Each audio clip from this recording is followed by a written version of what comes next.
नमस्कार मंडळी. स्वैर भटकंतीसाठी आपण नेहमीच काही हटके ठिकाणं शोधत असतो. आज आपण निघालो आहोत करहा नदीच्या उगमस्थानी चतुर्मुख डोंगराकडे. पुणे जिल्ह्यातील पुरंदर तालुक्यात असलेल्या या डोंगरावर एक नितांत सुंदर असे शिवालय आहे. 400 मीटर उंचीच्या या डोंगराच्या पश्चिमेला करहा तर पूर्वेला चांबळी नदी उगम पावते. या डोंगराकडे येण्याचे 2 मार्ग. एक मार्ग कात्रज सासवड रस्त्यावरून पठारवाडी मार्गे जातो, तर दुसरा मार्ग पुणे सातारा हायवे वरून गोगलवाडी मार्गे जातो. आपण अर्थातच दुसऱ्या मार्गाने जात आहोत. नागमोडी वळणे घेत जाणारा अतिशय निसर्गरम्य असा हा रस्ता आहे. लांबूनच शिवालयाचे सुंदरसे दर्शन होते.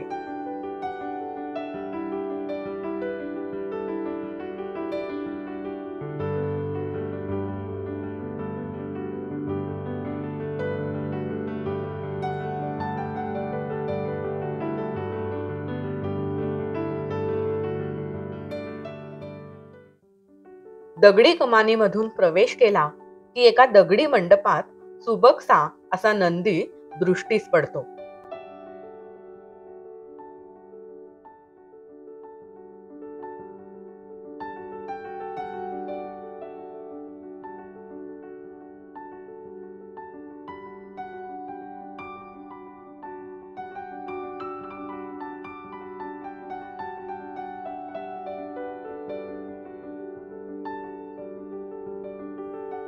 येथूनच थोडे पुढे गेले की त्रिशूळ, डमरू आणि नाग याचे अप्रतिम शिल्प नजरेत भरते.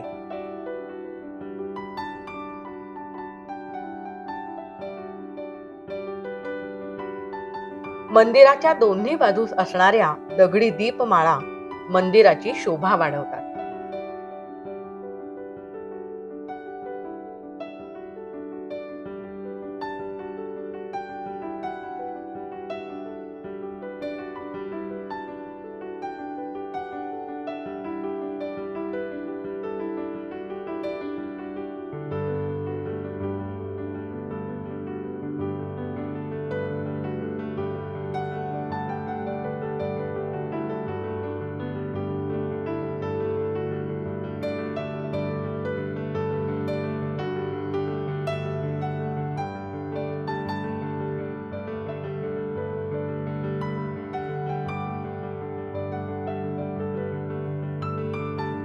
प्रवेशद्वारावरची नक्षीदार लाकडी चौकट ओलांडून आपण मंदिराच्या मंडपामध्ये प्रवेश करतो.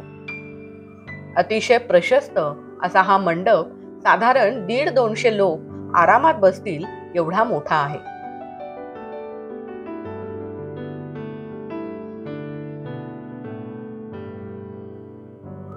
समोरच नजरेस पडते ते शिवाचे मूळ दगडी मंदिर.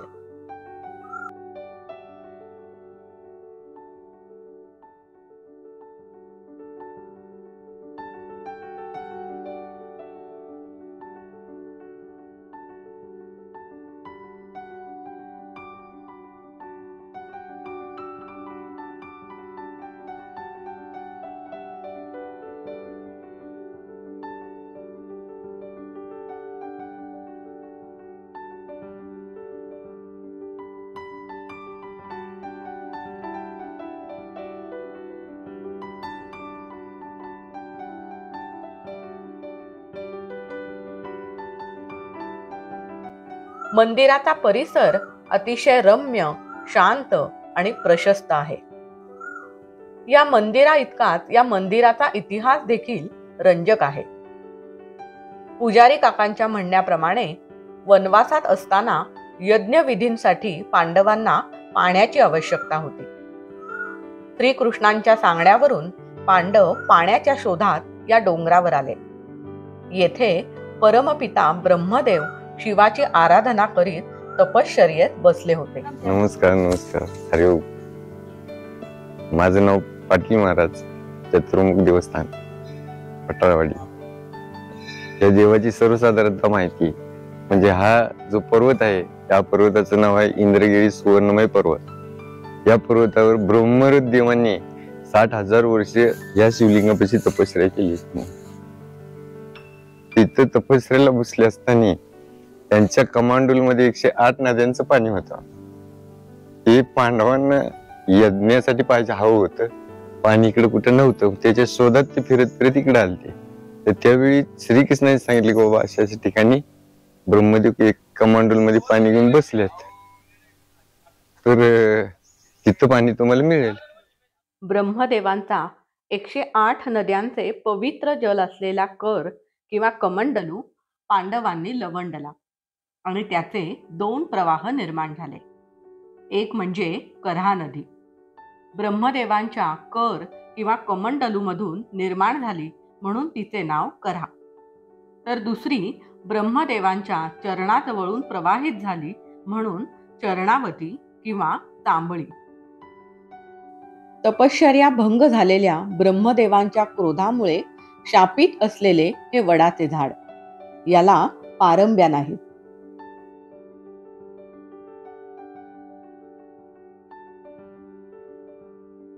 या मंदिराचा अलीकडेच जीर्णोद्धार झालेला आहे. परिसरात अनेक छोटी मंदिरे आणि पाण्याची कुंडे नजरेस पडतात.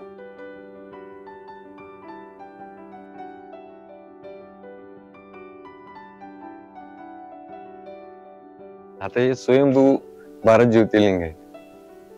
हे जे तुम्हाला समोर दिसतात हे स्वयंभू 12 ज्योतिर्लिंग आहेत. तुम्ही नीट निरीक्षण करून बघितलं की तुम्हाला दिसणार बरोबर. हे आहे मातांचं मंदिर आहे.